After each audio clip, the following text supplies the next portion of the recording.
Hello बच्चों, let's see the question. And यहाँ पे बच्चों इस क्वेश्चन में हमें 3 पार्ट गिवन है जो कि हमें सॉल्व करने हैं एक एक करके। तो पहले फर्स्ट पार्ट पढ़ लेते हैं। First part is given example for a combination reaction which is exothermic. हमें बच्चों ऐसी कॉम्बिनेशन रिएक्शन का एग्जाम्पल देना है जो कि कैसी होती है, that is exothermic in nature. Second बच्चों, identify the oxidising agent and reducing agent in the following reaction. हमें यहाँ पे बच्चों ये प्रॉपर रिएक्शन गिवन है एक, इसमें हमें बताना है कि oxidising agent and reducing agent कौन से होंगे। थर्डली बच्चों हमें यहाँ पे क्वेश्चन में गिवन है that name the phenomena due to which the taste and smell of oily food changes when kept for a long time in open, suggest one method to prevent it. तो चलिए बच्चों करते हैं इस question को। First of all let's see the key concept for this question and बच्चों एक एक पार्ट को करके सॉल्व करेंगे हम यहाँ पे। तो सबसे पहले करते हैं फर्स्ट पार्ट को। यहाँ पे हमें बोला गया है कि कॉम्बिनेशन रिएक्शन बतानी है but that should be exothermic in nature.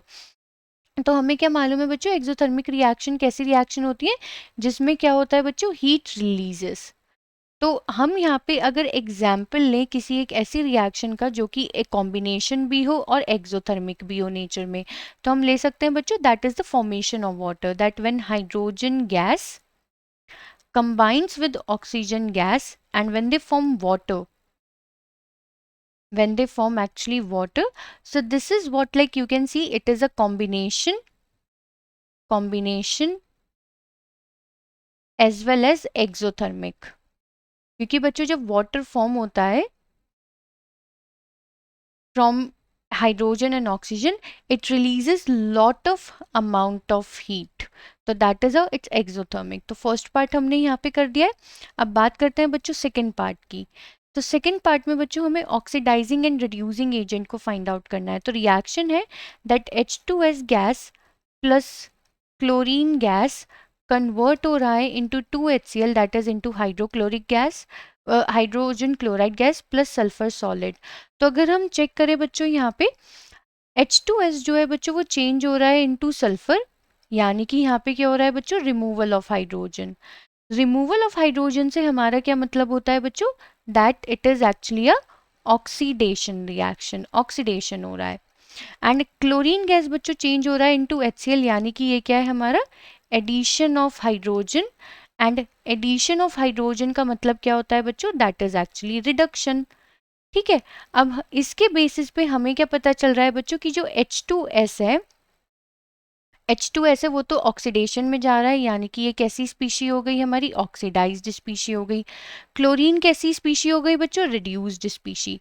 यानी कि बच्चों H2S खुद तो ऑक्सीडाइज्ड होके क्लोरीन को रिड्यूस कर रहा है एंड क्लोरीन खुद रिड्यूस होके H2S को ऑक्सीडाइज कर रहा है। तो इसके बेसिस पे अगर बच्चों हम यहाँ पे बात करें ऑक्सीडाइजिंग एंड रिड्यूसिंग एजेंट की, तो जो हमारा H2S है बच्चों वो तो क्या होगा, रिड्यूसिंग एजेंट, क्योंकि ये हेल्प कर रहा है दूसरी स्पीशी को रिड्यूस होने में। एंड इसके अलावा बच्चों क्लोरीन जो है वो हमारा क्या होगा, that is actually a oxidising agent, क्योंकि ये हेल्प कर रहा है H2S को ऑक्सीडाइज होने में। यानी कि हमने सेकेंड पार्ट भी यहाँ सॉल्व कर लिया। अब अगर बच्चों हम बात करें यहाँ पे थर्ड पार्ट की, that is to be phenomena due to which the taste and smell of oily food changes. तो बच्चों ये होता है हमारा oxidation of fats and oil in the presence of air. And इस फिनोमिना को बच्चों हम बोलते हैं रेंसिडिटी। एंड इससे बचने के लिए बच्चों अगर हम इसका प्रिवेंशन मेथड देखें तो हम यहाँ पे क्या कर सकते हैं बच्चों, अगर हमें इसको प्रिवेंट करना है, so that we can use the freezing method that we can keep the food into the refrigerator and that is how density can be preserved। तो हमने थर्ड पार्ट भी यहाँ सॉल्व कर दिया है। आई होप बच्चों आपको ये क्वेश्चन समझ में आ गया होगा। Thank you.